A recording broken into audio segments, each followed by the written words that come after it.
Hermanos, hoy estamos acá, un grupo de hombres que hemos sido convocados por el Señor para ser animados, instruidos, exhortados, confrontados, transformados por medio de la palabra de Dios. Y nosotros no solo hemos visto que no tenemos que parecer, tenemos que ser.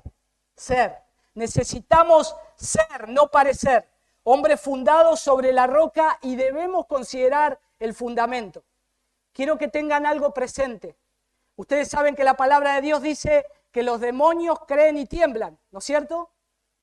Entonces quiere decir que cualquiera de nosotros puede leer la palabra de Dios, puede estar creyendo lo que dice la palabra de Dios y hasta puedo temblar ante la palabra de Dios. El problema es que muchos, peor que los demonios, no tiemblan o no temblamos ante la palabra de Dios. Por eso necesitamos obedecer la palabra de Dios, ser transformados, porque los demonios lo que no pueden hacer es obedecer a Dios, obedecer la palabra de Dios. Ellos obedecen lo que ya Dios le prefijó en los tiempos. Pero ellos no pueden hacer las cosas amando a Dios, siguiendo a Dios, gozándose en Dios. Ellos conocen la palabra de Dios y ellos no pueden hacer eso porque ya están condenados. Sin embargo, nosotros, si el Señor ha hecho una obra de gracia, si el Señor nos ha transformado, si tenemos su Espíritu Santo, entonces tenemos que obedecer lo que dice la palabra de Dios.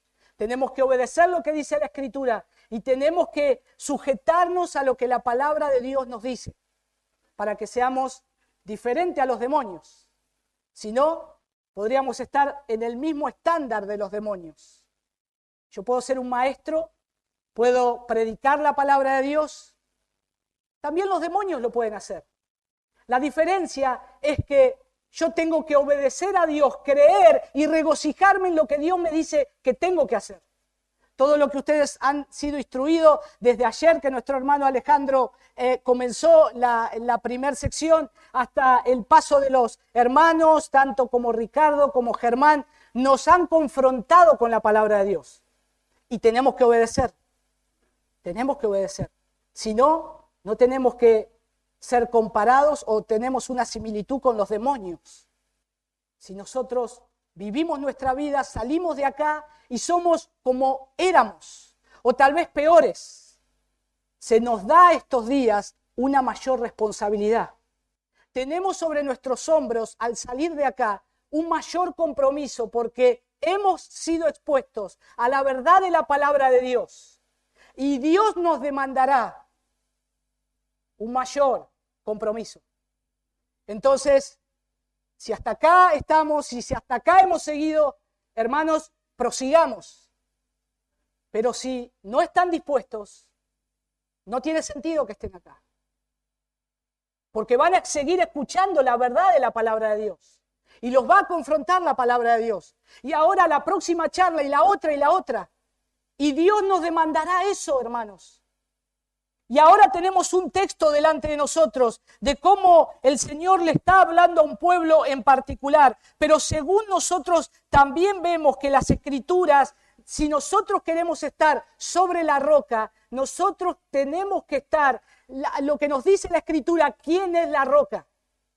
La roca no soy yo, la roca no es mi esposa, la roca no es mi hijo.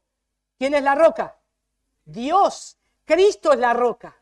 Él es la roca y yo tengo que estar fundado sobre la roca de Cristo, sobre la roca de Dios, Dios mismo. Y Él es revelado por medio del Evangelio, porque dice Deuteronomio capítulo 32, versículo 4, la roca cuya obra es perfecta, porque todos sus caminos son justos, Dios de fidelidad y sin injusticia, justo y recto es Él. Nosotros tenemos que poner entonces como hombres nuestra mirada en Cristo. Yo tengo que poner todo lo que se me demanda a mí. Necesitamos poner nuestra mirada en Cristo. No podemos sacar los ojos de la roca. Entonces, ¿cómo debes ser tú, hombre, delante de Dios en todas las cosas que se te demandan? Como esposo, como padre, como ciudadano, como miembro de la iglesia, como hermano en la fe, como administrador, como responsable de tu devoción a Dios. Y en este tiempo, al considerar esto, el hombre como padre, y como te habrás dado cuenta, las demandas son altas.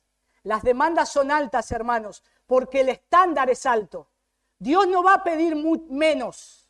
Dios siempre nos va a poner estándares altos, porque su estándar es Cristo. Su estándar es su santidad. Ese es el estándar de Dios y Él nos exige y nos dice en su palabra, en ese estándar alto de que Dios nos pide, porque es su nombre y su gloria que está en juego. Es su nombre y su gloria y su adoración lo que está en juego. Entonces no podemos vivir un cristianismo medianamente. Yo soy un cristiano mediocre, un cristiano medio, de medio para abajo. No, mi hermano, el Señor nos exige santidad, santidad. Y tenemos que ser santos en nuestra manera de pensar, tenemos que ser santos con nuestras esposas, con nuestras finanzas, con nuestros hijos, con la iglesia, con la ciudadanía. Santidad se exige.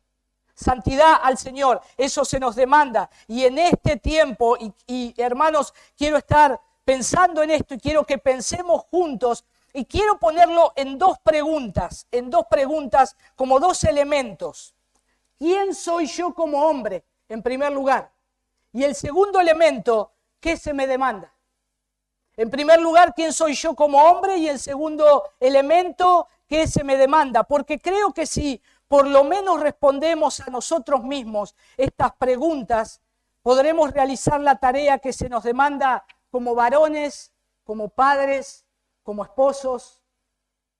Todo lo que se nos demanda, debemos guiar a nuestros hijos para la gloria de Dios también. ¿Y quién soy yo como hombre? Entonces empecemos con este primer elemento. ¿Quién soy yo como hombre? Y para esto debemos remitirnos al principio. Lo han citado también los hermanos.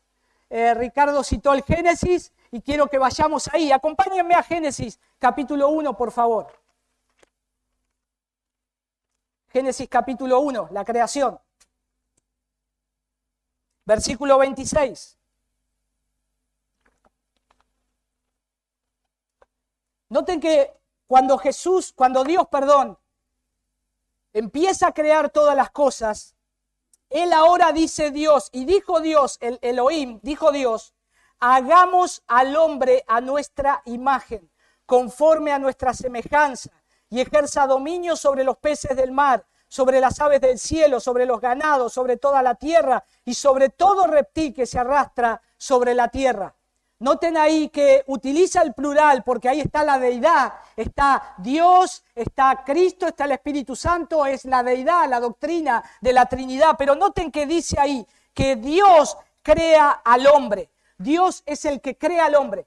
Todos saben que ustedes mismos o nosotros mismos no nos creamos, ¿no? ¿Hay alguno que se creó acá a sí mismo? No.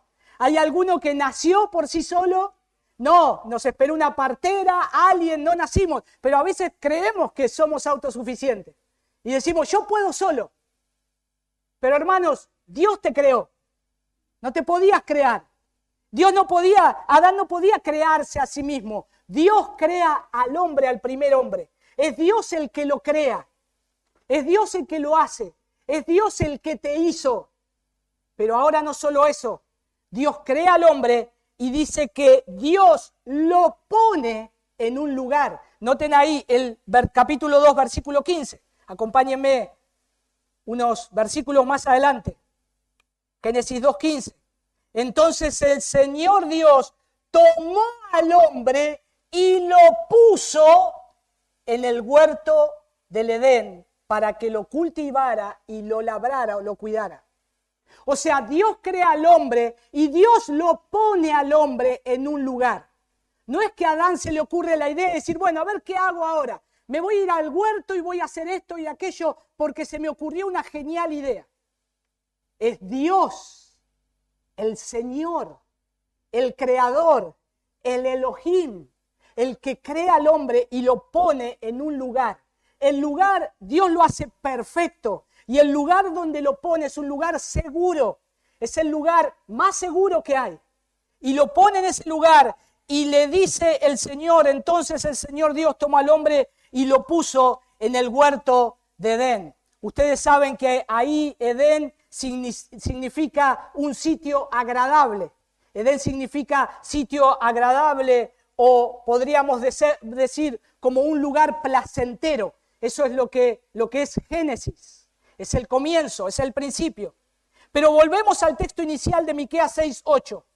Noten que Miqueas 6:8 dice, oh hombre. Lo primero que está diciendo acá es que al que le voy a hablar es a un hombre. La traducción ahí es Adán. Oh Adán. Lo mismo que al principio.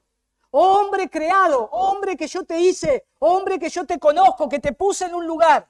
Y esta declaración Dios llama al hombre ahí, Adán, y es el creador que sabe lo que para nosotros es bueno. Hermanos, tenemos que reconocer que no sabemos cómo ser buenos padres. Tenemos que reconocer que no sabemos cómo ser buenos esposos. No sé cómo ser un buen hermano en la fe. Necesito a Dios. Necesito al Creador. Necesito que Él me diga las demandas y yo obedecerlas y cumplirlas. Porque yo no sé cómo hacerlo. Hermanos, yo vengo a hablar acá desde el frente del campo de batalla. Ustedes ya me han presentado, tengo 2 hijos, uno de 13 años y entiendo a Germán, creo que voy para ahí, Germán, porque mi hijo parece que está desfondado, se le echa comida y no tiene fondo. Y uno empieza a ver exigencias y decimos, ¿cómo tratamos? ¿Cómo trato con el pecado de mis hijos? ¿Cómo puedo ser un buen padre para ellos? Y tengo que reconocer, soy un hombre creado por Dios. Por lo tanto, Dios me conoce. Dios me conoce, Él me formó, Él conoce mi corazón, Él conoce mis intenciones más que yo. Por lo tanto, necesito a Dios, necesito al Creador, necesito reconocer que Él es mi Creador. Y el Creador que sabe lo que para nosotros es bueno, porque esa era la condición original de su hogar. El hogar en Edén era un hogar bueno, un hogar precioso, un hogar sin gritos, un hogar sin peleas, un hogar donde eran verdaderamente felices. Dios pone al hombre en ese lugar perfecto, perfecto. Y nosotros hemos sido creados para habitar en un lugar así. Pero hermanos, el pecado arruinó todo. Ya perdemos la noción de cómo es el hogar. Ya perdemos la noción de Dios, de lo que Él quiere para nosotros. Pero Dios dice en su palabra que Él sigue siendo Dios y nuestro creador. Todo es obra del perfecto creador. Y es de notar que también de los versículos 18 al 25 de Génesis capítulo 2, si volvemos por favor a Génesis 2, noten que a partir del versículo 4, Dios pone al hombre en una mejor situación, pero la evidencia aún más de la mejor situación, cuando ahora Dios dice, yo no solamente te pongo en un lugar mejor, te creé y estás en un lugar bueno, placentero, agradable, sino que ahora te voy a mostrar una mejor relación. Porque ahora me voy a relacionar con vos, dice Dios. ¿Dónde se nota esto? A partir del verso 4. Miren cómo cambia. Ustedes se van a dar cuenta que dice, y dijo Dios, y hizo, y los bendijo Dios, y dijo Dios, y dijo Dios. Versículo 4. Estos son los orígenes de los cielos y de la tierra, cuando fueron creados el día en que el Señor Dios, o Jehová Dios, hizo el cielo, los cielos y la tierra. ¿Notan ahí que ahora hay una relación? Porque ahora Dios pase a llamarse Jehová Dios o Señor Dios relacional. Y los versículos que siguen van a encontrar en todo el tiempo Señor Dios o Jehová Dios, Jehová Dios, Jehová Dios, Jehová Dios, Jehová Dios, Jehová Dios. Porque a partir de ahí ya no solamente el hombre estaba en un lugar, Él lo crea, lo pone en un lugar mejor, sino que ahora dice, tenemos una relación. Y ahora es un Dios relacional, que se acerca al hombre, que tiene comunión con el hombre, que el hombre siente la presencia de Dios, que le puede consultar, No hay ningún impedimento, no hay ninguna barrera. Y noten que a partir de ahí es todo Señor Dios, porque es Jehová Dios relacional.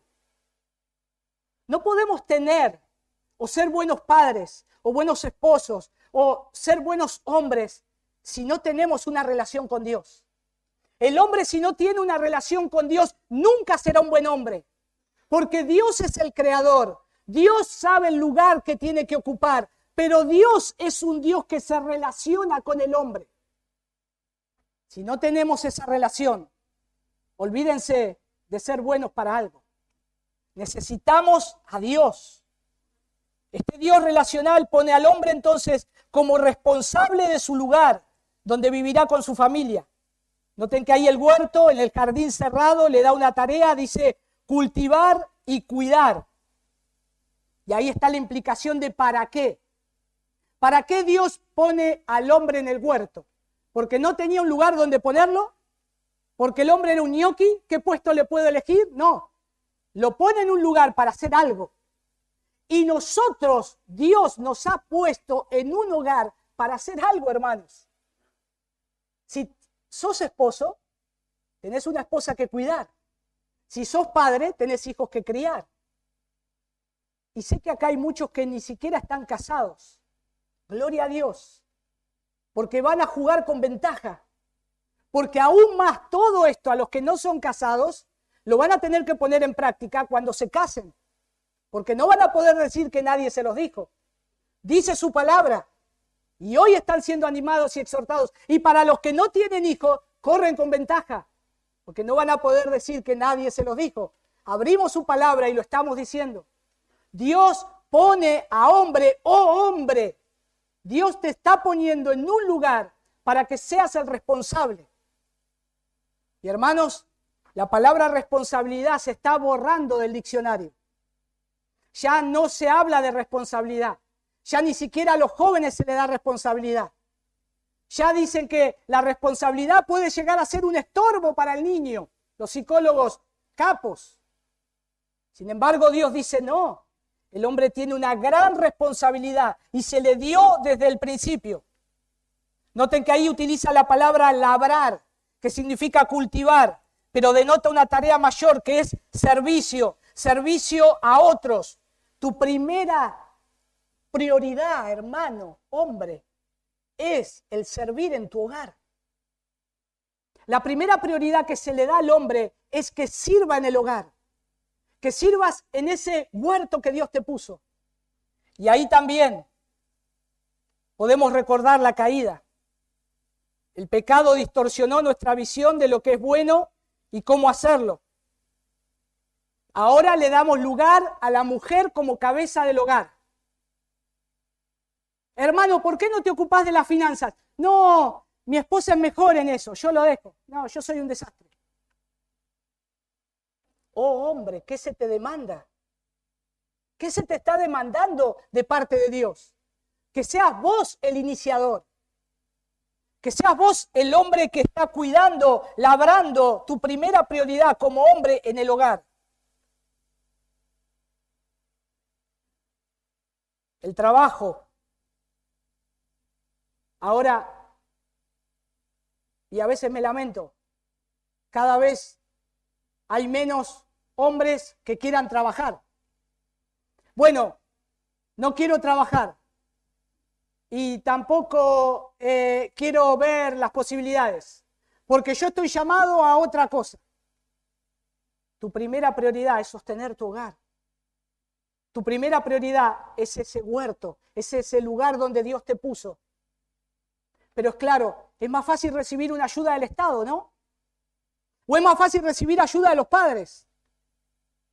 Si somos hijos de Dios, tengo que mirar la Escritura y decir que a mí como hombre se me demanda. A mí como hombre se me está demandando una tarea mayor. Hermanos, por eso somos hombres. No somos hombres porque somos machos. Acá está el macho y a mí se me respeta. Somos hombres por esto. Porque nos vamos a enfrentar a las demandas de un Dios 3 veces santos que nos va a decir, ¿qué hiciste? ¿Qué hiciste con tu casa? ¿Qué hiciste con tu hogar? ¿Qué hiciste con tus hijos? ¿Qué hiciste con tu esposa? Porque yo te lo demando. Demando de todo hombre. Demando eso. Cuando estoy inmerso en mi trabajo, tareas o problemas también de la iglesia, de los conflictos que hay, hermanos, la verdad, yo estoy en mi casa o llego a mi casa y no quiero saber nada. Pero ahí, o tal vez cuando vuelva de acá, acá somos todos hombres, ¿no? Todos somos buenos padres, todos nos presentamos, ¿no? Como, sí, tengo esposa, hijo, y somos los mejores. Acá todos oramos, todos cantamos, todos leemos la Biblia, no tenemos problemas, no están nuestros hijos, ¿no? Corriendo por ahí. Y acá todos estamos bien. Pero voy a llegar a mi casa y mi esposa me va a decir, bueno, muy lindo el retiro de hombres, pero tengo que contarte lo que hizo Efra. Tengo que contarte lo que hizo Ana. De ahí, hermanos, toda la espiritualidad es como que, bueno, te bajan, de la nube te bajan. Pero por eso soy hombre. Imagínense que le diga, no, mi amor, vengo re cansado. Los hermanos, no sabes, charlé con un montón, el viaje, no, me voy a tirar a dormir. Hermanos, pedir fuerza al Señor y ocuparse de la tarea primordial. Por eso somos hombres. No hay lugar para flojos en el reino de los cielos como hombres. Somos hombres porque necesitamos cubrir las demandas que Dios nos pone adelante, pero no lo vamos a poder hacer con nuestras fuerzas. Lo tenemos que hacer con la fuerza del Señor. Lo tenemos que hacer con su Espíritu. Gracias al Señor que no estamos solos. Pero tenés que recordar que sos un hombre, no sos Dios. Y encima un hombre con una naturaleza caída y pecadora. Eso es lo peor. Somos hombres con naturaleza caída y pecadora. Por lo tanto, tu Creador debe decirte cómo realizar la tarea que tenés por delante. Y tu obligación es obedecer si querés que te vaya bien. Si querés que te vaya bien, que seas un hombre fundado sobre la roca, corre a la roca de Cristo. Buscá ahí refugio. Buscá ahí un lugar seguro. Si querés que te vaya bien, necesitas ir a tu Creador y ver cómo realizar la tarea que tenés por delante. Pero no vas a poder hacer esto si no has nacido de nuevo. Si no hay un corazón regenerado, solamente vas a tomar todas estas palabras que yo te estoy diciendo hoy y la vas a hacer como un fariseo o un religioso. Necesitas un corazón nuevo para entender lo que Dios demanda de nosotros como hombres, como padres. Necesitamos tener un corazón regenerado. No vamos a poder hacerlo si no hay un nuevo corazón. No quieras ni siquiera intentarlo con un corazón que no ha nacido para Dios, que no ha sido transformado, regenerado, hecho nueva criatura. Necesitamos un corazón nuevo. Por lo tanto, el segundo elemento es, ¿qué demanda de ti? ¿Qué demanda de ti? Hemos entonces considerado este primer elemento, que soy un hombre. Soy un hombre. ¿Qué significa ser hombre? Ya vimos las implicaciones. Dios nos puso en un lugar, nos pone en un buen lugar, ahora nos llama para su gloria. Tenemos que glorificar y exaltar el nombre de Dios como hombres. Y nos dice que es un Dios relacional. Hermanos, en Génesis capítulo 3, cuando el hombre pecó, se muestra la justicia y la gracia. Dios nunca dejó de comunicarse con el hombre. Nuestros pecados, nuestras rebeliones nos alejaron de Dios. Pero Dios nos dice que ahí es donde Él nos provee. ¿Nos provee desde cuándo? Desde cuando fueron abiertos los ojos de ambos y conocieron que estaban desnudos y cosieron hojas de higuera y se hicieron delantales. Desde ahí Dios muestra su gracia, porque empieza a buscarnos. ¿Dónde estás? Pero noten que dice ahí. Oyeron que el Señor Dios se movía, paseaba por el huerto, Génesis 3:8 estoy leyendo. El hombre y la mujer se esconden de la presencia de Dios versículo 9. ¿Y el Señor a quién llamó? Adivina, adivinador. Versículo 9. Y el Señor Dios relacional llamó al hombre. Llamó a nosotros, nos llamó. Pero podría haber llamado a Eva también. Tiene la culpa ella. No, dice el Señor. Vos sos el que tenés que cuidar el huerto. Vos sos el que tenía que cuidar a tu esposa. Vos sos el que tenés que cuidar a tus hijos. Vos sos el que tenés que cuidar a tu hogar. Somos nosotros como hombres. Pero ahí vemos la gracia de Dios buscándonos, relacionándose. Ni siquiera en la caída arruinó hasta la forma de vestirnos. Porque con hojas. Y Dios dice, no, voy a tener que matar un animal. Yo te voy a vestir, ya perdiste toda la capacidad. Pero está la relación. Y ese Dios relacional lo necesitamos como hombre. Pero ¿qué se nos demanda de nosotros? ¿Cuál es el servicio que se me demanda como padre en mi hogar? Si volvemos al texto de Miqueas, miren ahí Miqueas, de vuelta. El capítulo 6. Miren el versículo 6 lo que sucedía. El pueblo quería tener el favor de Dios a toda costa, pero ignoraban los medios. Ellos querían tener el favor de Dios, pero ignoraban los medios. Versículo 6. ¿Con qué me presentaré al Señor? Y me postraré ante el Dios de lo alto. Me presentaré delante de Él con holocaustos, con becerros de un año. Se agrada el Señor de millares de carneros, de miríadas de ríos de aceite. Ofreceré mi primogénito por mi rebeldía, el fruto de mis entrañas, por el pecado de mi alma. Hermanos, fíjense que dice, el pueblo le dice al profeta, ¿con qué me voy a presentar ante Jehová y me postraré? Lo que ellos querían hacer era aplacar la ira de Dios a toda costa. Entonces empiezan a decirle los tipos de ofrendas. ¿Con qué voy a agradar a Dios? ¿Cómo lo voy a hacer? Y empiezan a decirle, bueno, lo podemos hacer con aceite, lo podemos hacer con millares de carneros, voy a ofrecer tal vez miríadas de ríos de aceite, pero noten acá que los hombres quieren aplacar la ira de Dios, cubrir sus pecados ¿con qué? Con sus obras. Con sus obras. ¿Alguno puede cubrir los pecados con las obras propias? No. ¿Pero por qué no lo podemos cubrir? Porque acá está diciendo inclusive, miren lo que les daban. Era un pueblo que quería recuperar eso, pero se había desenfrenado, se había ido. Ahí Miqueas es escrito en el mismo periodo que leemos el profeta Jeremías. Y el pueblo se había desviado y no saben cómo aplacar la ira de Dios. Inclusive les dice, bueno, te vamos a dar mi primogénito, los hijos. Porque había otras religiones que daban sus hijos en sacrificio. Y ellos pensaban y decían, bueno, tal vez este Dios, le damos mis hijos y se aplaca. Pero no eran obras. No son obras, ni holocaustos consagrados. Lo que la ley ordenaba eran sacrificios, especialmente holocaustos consagrados totalmente a Jehová, conforme a Levítico capítulo 9.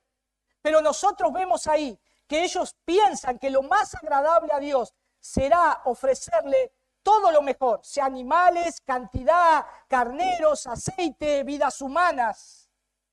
Pero hermanos, la desproporción salta a la vista. ¿Por qué? Nada que proceda del hombre, aun cuando sea algo tan entrañable como la vida del hijo primogénito, puede expiar el pecado que construye la barrera entre el hombre pecador y Dios santo. Nada de tus obras, nada de tus obras. Uno puede llegar a decir que el hombre como padre no podrá entonces darle a un hijo algo si no ha nacido de nuevo. Si no has nacido de nuevo, no vas a poder darle nada a tu hijo. Si estás pensando ser un buen padre y no tenés un nuevo corazón y no naciste de nuevo, no le vas a dar absolutamente nada. Lo único que le vas a dar son obras, como estos sacrificios que querían dar. Y tal vez le vas a comprar una linda bicicleta y cuando crezca una moto o un auto. pero nunca le vas a poder dar lo más importante que es Dios. Nunca le vas a poder dar lo más importante que es el Evangelio de Cristo. Solamente lo vas a llenar de dinero, de comodidades. ¿Y qué le sirve a eso? Vas a tener un hijo que se va a ir al infierno con eso.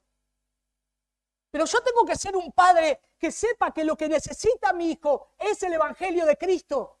Porque es un hombre o porque es una mujer y necesita ser rescatada de la ira de Dios. Necesitamos poner las cosas en contrastes como hombres. Tu hijo, tu hija necesita un hombre que en primer lugar, escuchá bien esto porque ayer Alejandro lo dijo y yo lo quiero repetir y subrayar. Tu hija y tu hijo necesitan en primer lugar un hombre que busque a Dios, que se humille delante de la presencia de Dios, que esté buscando al Señor. Por eso el versículo 8 de Miqueas 6, algunos han dicho que es el dicho más grande del Antiguo Testamento. Algunos escritores han dicho, si no es el más grande, ciertamente es el más magnífico compendio de la verdadera piedad. Porque todo lo que necesita el hombre es esto, hacer justicia, lo que demanda el Señor, hacer justicia, practicar la justicia, amar la misericordia y andar humildemente ante Dios. Eso es todo lo que necesita. Eso es todo lo que necesita. Oh hombre, se demanda esto de ti. Hacer justicia ahí. Es el hacer justicia para otro. Es el derecho ajeno de respetar a otro. Ese es el término correcto. Eso es lo que significa hacer justicia. Y Dios se lo demanda ahí al hombre, se lo demanda al pueblo, nos demanda a nosotros hoy. Amar, amar. La palabra es gesed, benevolencia. Ser benevolente con otros, amar. Y lo tercero es ser humilde para caminar con tu Dios. Y hermanos, Él requiere y desea por encima de toda observancia exterior la disposición interna del corazón. Y todos los que han hablado del corazón, ¿no es cierto? Porque es el problema. El problema es mi propio corazón engañoso. Ese es el problema. Y Dios acá está diciendo que por cualquier observancia exterior, lo que hay que cambiar es la disposición interna del corazón. Porque ahora tenemos un corazón regenerado, un corazón que es de Cristo, podríamos decir. Pero ese corazón es engañoso. Hermanos, el corazón nuestro es como un jabón todo mojado, que lo tratamos de agarrar y se escapa, se escapa, se escapa. Pero el Señor se calza los guantes con clavos, ¿no? Y dice, ¡tac! Te agarré. Acá está tu corazón. Mirá lo que tiene tu corazón. Tu corazón es resbaladizo. No podemos fiarnos de nuestro propio corazón. Lo que marca el tono general de la conducta y el carácter personal del individuo es el corazón. Es el corazón. Y Dios trabaja en el corazón. Él es experto en trabajar en el corazón. ¿Y quién conoce el corazón mejor que Dios? Y no buscamos a Dios. Somos como algo contradictorios, ¿no? Sabemos una cosa, pero hacemos otra. Necesitamos buscar a Dios. Necesitamos que vea nuestro corazón, porque tengo cosas que hacer. Tengo hijos que criar. Tengo hijos que corregir. Tengo hijos que predicarle el Evangelio. Tengo hijos que se me demandan que muchos compromisos como padre. Hermanos, nuestros hijos estarán con nosotros hasta la mayoría de edad. Lo más difícil, y yo esto a los padres como yo, que soy joven, le quiero decir que lo peor para criar hijos son los primeros 21 años. Solamente. Lo primero. Después ya vienen otros problemas. Y ya viene la mayoría de edad. Como dice el pastor John Piper en su excelente libro del pacto matrimonial, que habla del pacto matrimonial. Los primeros 50 años son los peores para el matrimonio. Solo los primeros 50 años. Hermanos, ¿cuándo voy a saber el resultado de haber sembrado el Evangelio en el corazón de mi hijo? Cuando tenga 18 o 21 años. Ahí me voy a dar cuenta todo lo que fue sembrado. Ahí me voy a dar cuenta qué sucedió. Pero no nos olvidemos, hermanos, que dependemos de la gracia de Dios. Un puritano escribió que también en esta labor de los padres, de criar hijos piadosos para su gloria, también tendrán la calamidad de tener hijos impíos. Porque no es una obra nuestra, es una obra del Espíritu Santo. Nosotros tenemos la palabra, hablarles el Evangelio y la oración. Esas herramientas. La obra interna la hace el Señor. La transformación la hace el Señor. Nunca quieras ponerte en lugar del Espíritu Santo para cambiar el corazón de tu hijo. Porque vas a tener solo un religioso que te va a decir, sí papá, voy a la iglesia por esto, voy porque me enseñaste. Pero cuando ya es mayor de edad, ya después listo. No quería saber nada. Dejemos que Dios obre. Hagamos la tarea que Dios nos dice. Pero dejemos al Señor también obrar. Como padres, deberá ser un hombre, como dice Miqueas, capítulo 3, versículo 8. Miren unos versículos más atrás.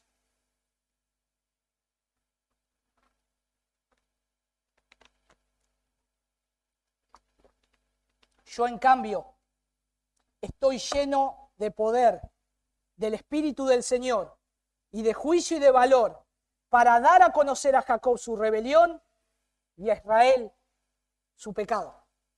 Este versículo es el propósito del libro. Pero ¿cómo tenía que estar?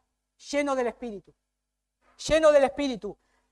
Tu hijo, tu hija necesita un padre lleno del poder del Espíritu del Señor. Y este es el propósito del libro, para poder exponer el pecado de tus hijos con perspicacia y audacia, y no para darle un falso sentido de seguridad y favor divino. Yo estoy luchando, mi hijo Efraín dio evidencia de salvación, se bautizó. Y por la gracia y misericordia de Dios vemos que nuestra hija Ana va por ese camino. Pero siempre, hermanos, literalmente llorábamos con la mamá. Porque no veíamos un carácter dócil en ella.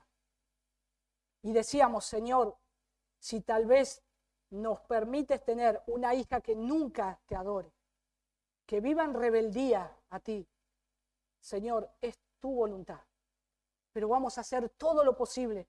Vamos a orar todo lo posible. Vamos a instruirla todo lo posible en la gracia y en los caminos del Señor. Confiamos en la obra del Señor.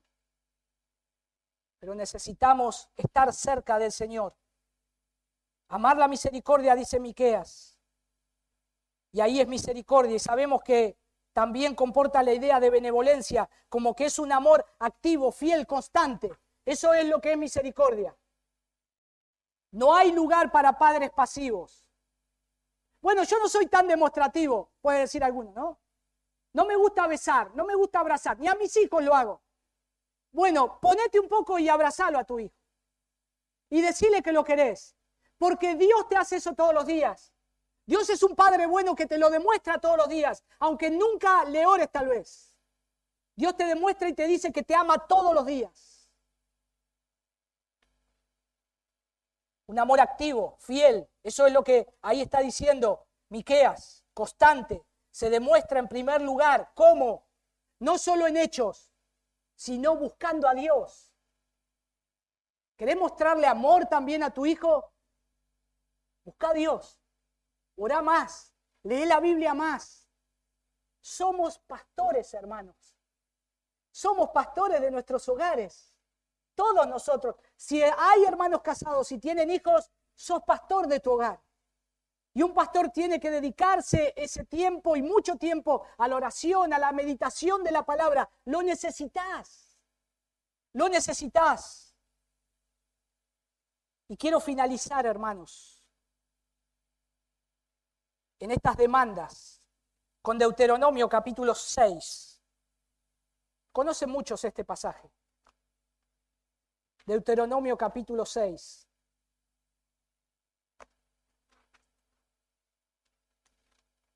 Versículo 5. Versículo 4, la Shemá de Dios, ¿se acuerdan? Oye Israel, Jehová vuestro Dios, Jehová uno es. Versículo 5. amarás al Señor tu Dios con todo tu corazón, con toda tu alma y con toda tu fuerza. Pero esto, ¿a quién se lo estaba diciendo Dios? A un hombre. Pero le está diciendo al pueblo. Y fíjense versículo 6. Y estas palabras que yo te mando hoy estarán sobre tu corazón. O sea, en primer lugar, hermanos, si nosotros vemos esto, el primero que aprende, ¿quién es? El hombre. El Señor le está diciendo acá a los hombres que esta palabra que yo te mando hoy van a estar primero en tu corazón. El primero que aprende en la casa, en un hogar cristiano, es el padre. El padre es el primero que aprende la palabra de Dios. El padre es el primero que la palabra de Dios está en medio de su corazón. Si no está la palabra de Dios en tu corazón, no vas a poder enseñarlas. Pero noten lo que dice ahí, dice, y diligentemente las enseñarás a tus hijos y hablarás de ellas cuando te sientes en tu casa, cuando andes por el camino, cuando te acuestes y cuando te levantes. Y las atarás como una señal a tu mano y serán por insignias entre tus ojos y las escribirás en los postes de tu casa y en tus puertas. ¿Dios qué es? ¿Un grafiteador compulsivo? No, Dios nos recuerda que necesitamos la palabra de Dios. No solamente en tu corazón, sino que la escuchen tus hijos. Cuando los hijos ya se iban a trabajar con sus padres, en ese entonces, las mamás se quedaban con las niñas o con los más pequeñitos que todavía estaban con pecho y saludaban al padre y al hijo, chao, y se iban al campo. Y el padre llevaba al hijo y le repetía la palabra de Dios. Y mientras trabajaba le repetía la palabra de Dios. Y cuando volvía le repetía la palabra de Dios. Y cuando se iban a acostar le repetía la palabra de Dios. Todo el tiempo es lo que tenemos que hacer. Todo el tiempo la palabra de Dios tiene que estar entre nosotros. Y uno dirá, ¿qué? ¿Y esto qué quiere decir? ¿Que tengo que hablarle todo el tiempo un sermón a mi hijo? No. Tenés oportunidades con tus hijos. Cuando tu hijo te viene a contar algo que le está pasando en la escuela, un sentimiento que tiene con una chica o con un chico, o una película que vio, o una conversación que escuchó, o algo que vio raro dentro de la iglesia, hermanos, tratándose raramente. Es oportunidad de traerlos y mostrarles por la palabra de Dios lo correcto, y enseñarles, instruirlos. Pero sobre todas las cosas, que deben amar a Dios. Si querés que te vaya bien, hijo, amá a Dios con todo tu corazón. Si querés ser un padre, no lo vas a poder ser si no tenés a Dios. Por favor, hijo, no te desvíes de Dios, no saques tu mirada de Dios. Él es el único que sabe lo que necesitas para tu vida. Necesitamos traerlo y enseñarle. Pero a veces pasa que cuando tenemos hijos, no estamos preparados, porque no estamos preparados. Pero ahora van creciendo y decimos, hay dificultades. Y vamos corriendo a la librería a comprar libros, ¿no? Entonces mi hijo tiene problemas con la pornografía. A la librería cristiana. ¿Tenés un libro de pornografía para cosas? Es para un amigo. Así hay 5 pasos para librarte de la pornografía. Tengo mi hija que está con un muchachito y es inconverso. ¿Tenés un libro? Sí, 10 pasos para hijas que se enamoran de... Y entonces ahí corremos y buscamos. Y hermano, no estoy diciendo que son malos los libros, ¿eh? Es más, yo les digo 2 libros que recomiendo con todas mis fuerzas. El primero es el de Paul Tripp, Cómo pastorear el corazón de tu hijo. Excelente libro que todos los padres tendrían que leer. Y el segundo es Cómo criar hijos exitosos, aunque parece un título muy que vende, pero el autor es John MacArthur. ¿Y quién le va a decir algo a John MacArthur? Nadie. Bueno, pero es un libro excelente también, lo tenemos ahí. Pero, hermanos, no podemos depender de esos libros apaga incendios. Necesitamos ahora aprender la palabra de Dios y todo el tiempo para dar respuestas claras, cómo ser padres conforme a lo que Dios nos demanda. Y quiero finalizar con 2 prácticas de Deuteronomio 6, que veo en Deuteronomio 6. El primero, la meditación de la palabra de Dios. Estas palabras que yo te mando estarán sobre tu corazón. Y el segundo, la educación religiosa de tus hijos. Versículo 7. Las repetirás a tus hijos. Además de repetirlas, también crece el conocimiento de ellas. Cuando se repite la palabra de Dios, crece el conocimiento del hijo. Crece el conocimiento. No te canses, hermano, de leer y estudiar las Escrituras todos los días. No lo digas porque tu pastor te dice que lo tenés que hacer. No lo digas porque en el estado del pastor dice, lee la Biblia. No tiene que ser por eso. Uy, sí, es cierto, tengo que... No. ¿Qué va a pasar cuando Ricardo no ponga más esos estados? ¿No vamos a leer más la Biblia? Tenemos que leer, porque somos hombres. Y somos hombres creados por Dios, y se nos ha puesto un peso sobre nuestros hombros que no está ni sobre nuestras esposas, ni hijos, ni pastor, ni nadie. Es un peso que lo puso el Creador en el principio, que es ser sacerdote de tu hogar, que es ser un pastor de tu hogar. Necesitas leer las Escrituras. No solo leerlas, necesitas meditar en las Escrituras y necesitas enseñarlas. Sé que muchos hermanos trabajan 12 horas, no importa, supervisá en tu casa si la están leyendo. Supervisá si tu esposa le está enseñando la palabra y entérate de qué le está enseñando. Si le enseñan la Escritura a tus hijos en la iglesia, interiorizate qué le están enseñando en la iglesia. Participá con él, lee con él, estate con él atento. Orá por tus hijos. Sé el primero en las mañanas en levantarte para orar por tus hijos. Y sé el último en acostarte, pidiendo la bendición del Señor. Podés ir a orar a la cama de tus hijos. Y hacer como hacían antes los sacerdotes que ponían la mano sobre sus hijos y oraban por ellos. Jehová te bendiga y te guarde. Jehová haga resplandecer su rostro sobre ti. Jehová tenga de ti misericordia y te dé paz. Eso es precioso, hermanos. Sé un hombre que tome esas iniciativas. Que también puedas decirle cada día a tu hijo, te amo. Te amo. 2 palabras, no cuesta mucho, no nos saca tiempo del día. Acércate, abrazalo, decile, hijo, te amo, ¿sabes cuánto te quiero? Vos sabés cuánto yo te quiero, ¿sabés cuánto papi te quiere? Por más que me diga, sí, salí de acá, comprame. No importa. Decile, demostrale, te amo.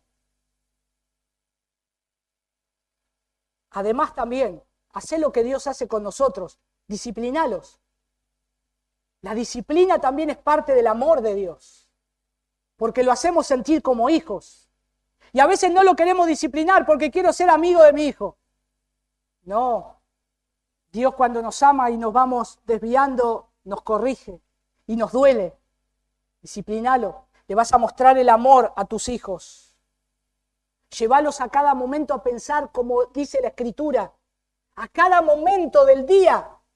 Hijo, acordate lo que leímos en el Salmo, el devocional, de acuerdo a lo que pasa en el día. Nosotros hacemos escuela en casa con mis hijos y los llevamos a distintos lados. Y un día los llevamos a un lado y había 2 travestis. Y mi hijo tenía 9 años y se dio cuenta que era travesti. Todo el mundo se da cuenta. Y me dice, papá, me hace. Yo vi, ¿qué pasa, hijo? ¿Lo viste? ¿Qué pasa? Yo a propósito, yo sabía lo que quería decir. Me dice, es un hombre. Es un hombre. Sí, hijo, es un hombre. Por la duda, bajito, porque no sea cosa que tengamos problemas. Entonces, cuando íbamos caminando, yo le dije, ¿te acordás? Cuando empezamos a ver la maldad de los hombres, que eso le había enseñado la mamá, cuando el Señor tiene que destruir con el diluvio toda la maldad de los hombres, todas las perversiones, transgresiones, y te hizo una comparación y te dijo, hay hombres que niegan que sean hombres y por el pecado se trasvisten, y también lo que dice Romanos, los llevamos a la palabra. Y ahí van comprendiendo, en el diario vivir, llevarlo a la Escritura, pero si no tenemos la palabra de Dios, ¿qué le vamos a decir? Sí, todo es travesti, hay que matarlo. No, hermanos, somos cristianos, hombres que piensan de acuerdo a la palabra de Dios. Llevémoslo a la palabra de Dios. Y por último, Proverbios 23, 26. Procurá ganarte el corazón de tu hijo, procurá ganarte el corazón de tu hijo. Salomón le dijo, hijo mío, dame tu corazón, dame tu corazón. A veces parece que hacemos cosas para alejarlos, pero tenemos que procurar ganar el corazón. Oremos para que podamos ganar el corazón de nuestros hijos. Si son varones, hermanos, enseñémosle a trabajar. Si son mujeres, enséñenle cómo tratar a una esposa. Delante de tus hijos, vos besás a tu esposa, no sé, en un momento en tu casa en la intimidad, bailás con ella, haces algo que tus hijos vean que la amás, hacelo si no lo haces. Que ellos vean cómo se trata una mujer. Y si es una niña, que ellas puedan ver cómo un hombre es un hombre de Dios. ¿Vos querés que si tenés una hija que se case con un hombre como vos? Que diga, papá es un ejemplo. Enseñale, porque va a buscar un hombre, por la gracia de Dios, que le ponga un hombre que ame a Dios sobre todas las cosas. Pero debemos enseñarles, sobre todo los hijos necesitan un padre, hermanos, que busque a Dios. Pero no solamente eso, sino que busque a Dios y le obedezca.